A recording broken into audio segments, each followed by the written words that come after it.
All right, guys, I wanted to do a couple of experiments to show you what would happen on a flat Earth and what would happen on a globe with refraction.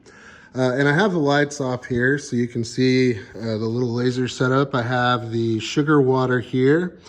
And over on this end, I have a book that the laser is shining on, which is representing both the horizon on a globe and a flat Earth.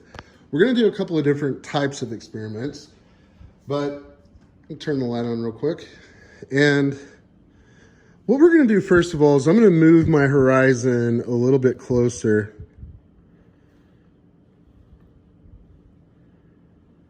to where I am getting the sun coming up over it. Okay, you see how it's coming up over the edge now?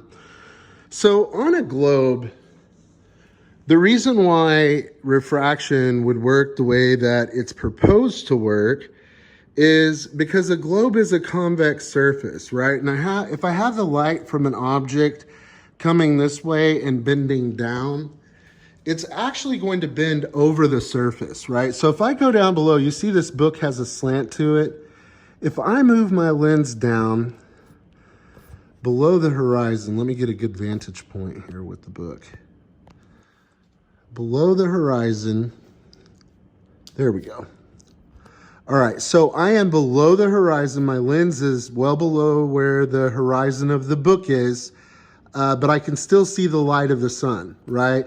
And basically what refraction is doing is it's bending the light of the laser over the book and it's allowing it to hit my phone or my eyes in a straight line. Okay, so on a flat Earth, it's going to do the opposite because the light is still bending down, right? And if it's bending down, hitting my eyes straight on a globe, it's eventually going to hit the ground on the globe, right? Or it's going to go off into the sky somewhere, where some pilot's going to see some crazy refraction in the sky, right? So, but on a flat Earth, as I move my horizon back, I end up where my laser is hitting below the horizon, right? It's running into the ground. And when that happens on a flat surface, if I come down to the horizon of the book, what I want you to notice is even well above the horizon of the book, the sun has set. Like that's about level to the horizon. This is well above the horizon. I already have the sun set. I should be able to see that laser straight on. Okay, I want you to notice, look at the size of the book. Look at the size of the book, right? Look at the size of the laser. Look at the size of the book, right? So if I move the fish tank, I want you to notice the difference. Boom, look at that. Crazy, right? So the light that is shining from the laser is below, well below the horizon from my vantage point.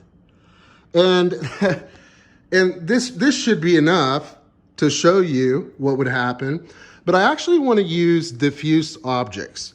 So I want to use something like a building, and we're going to do an elevation test, right? We're going to start off well above the horizon, and we're going to sink down to the horizon of the fish tank. I'm going to use a plate so I can get my skyscraper even with the bottom of this fish tank, and we're going to see what happens.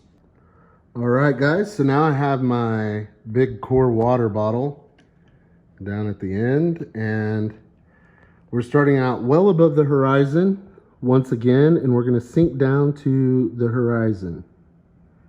And as we do, we're losing the land, starting to lose the skyscraper, and I'm at the ground. Okay, let's go up. Boom, I can see the land. I'm at the ground. Up, up, up.